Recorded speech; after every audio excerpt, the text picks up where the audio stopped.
హామీలు, అబద్ధపు వాగ్దానాలు, ఇదే ఇయాల్టి రాజకీయం. ఈ ఆటలా బలైతున్నది భావితరం.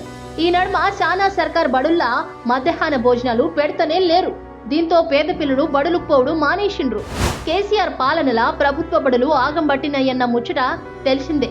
మస్తు బడులలా 7 నెలల క్రితమే మధ్యాహ్న భోజనాలు నిలిపేసిండ్రు.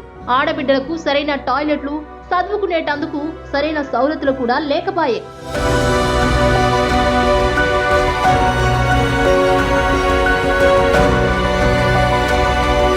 ఈ పొద్దు ఉచిత హామీలతోని అధికారంలోకి వచ్చిన కాంగ్రెస్ సుత పోరగాళ్ల చదువుని పట్టించుకుంటలేదు. వసతులు బువ్వలేక విద్యార్థులు బడులు మానేస్తుంటే మన రేవంతం సారు మహాలక్ష్మి పేరుతో మోస్తాల మీదనే ఫోకస్ పెట్టిండు గాని పోరగాళ్ల చదువు పట్ల రంది లేకుండా ఉన్నాడు. అచ్చి కొన్ని దినాలే అయింది కదా అంటారా?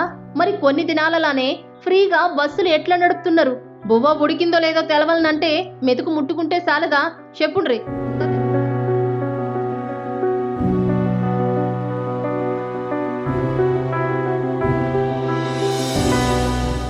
గత సర్కారుకు గాని ఇయాల్టి సర్కారుకు గాని భావితరం మీద ధ్యాస లేదనేది సుస్పష్టం.